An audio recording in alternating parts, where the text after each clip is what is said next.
সরকারের নির্দেশনা অনুযায়ী নদী বা খালকে দূষণ ও দখল মুক্ত রাখতে হবে। নির্দেশনা বাস্তবায়নে ইতিমধ্যে কাজ শুরু হয়েছে। গোপালগঞ্জে রয়েছে 8টি নদী।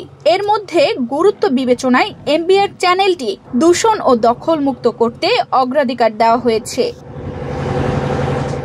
এছাড়া জেলার 16টি স্পটে 361টি অবৈধ স্থাপনা রয়েছে। সেগুলো র্যাকি করে এবং সরজমিনে পরিদর্শন করেছে জেলা প্রশাসক ও স্থানীয় নদী রক্ষা কমিটি।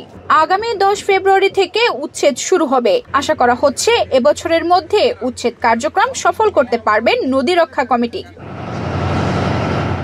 শনিবার 8 ফেব্রুয়ারি সকালে ট্রলার যোগে মধুমতি বিল রোড চ্যানেলের 16টি স্থানে 361টি অবৈধ স্থাপনা পরিদর্শন করেছেন বলে জানিয়েছেন গোপালগঞ্জের জেলা প্রশাসক মোহাম্মদ কামরুজ্জামান। এছাড়াও সেখানে উপস্থিত ছিলেন পুলিশ সুপার মিজানুর রহমান, পানি উন্নয়ন বোর্ডের নির্বাহী প্রকৌশলী SM রেফাত জামিল, জনস্বাস্থ্য প্রকৌশলী অধিদপ্তরের নির্বাহী প্রকৌশলী ফয়েজ আহমেদ, অতিরিক্ত জেলা প্রশাসক গোলাম কবির, জেলা প্রশাসকের কার্যালয়ের স্থানীয় সরকারের বিভাগীয় উপপরিচালক বিশ্বজিৎ কুমার পাল, পানি উন্নয়ন বোর্ডের উপবিভাগীয় প্রকৌশলী সুব্রত কুমার, সদর উপজেলা নির্বাহী অফিসার মোহাম্মদ রাকিবুল ইসলাম, সদর উপজেলার সহকারী কমিশনার বাবরি শবনম, সাংবাদিক মোজাম্মেল হোসেন মুন্না সহ নদী রক্ষা কমিটির কর্মকর্তারা।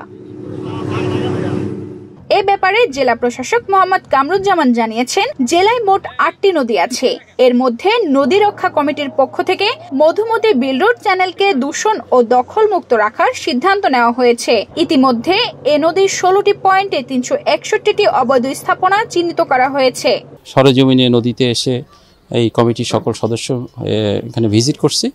আমাদের এখানে যতগুলো অবৈধ স্থাপনা আছে, আমরা এর আগেই 16টি স্পট ঠিক করেছি যে এই 16টি স্পটে 368টি অবৈধ স্থাপনা এবং সেগুলোকে আমরা রেকি করলাম। বাস্তবে দেখলাম আমরা এই আগামী 10 তারিখ থেকে ধারাবাহিকভাবে উচ্ছেদ কার্যক্রম চলমান থাকবে। তানজিদা রহমান ইনায়া, বাংলাদেশ প্রতিদিন।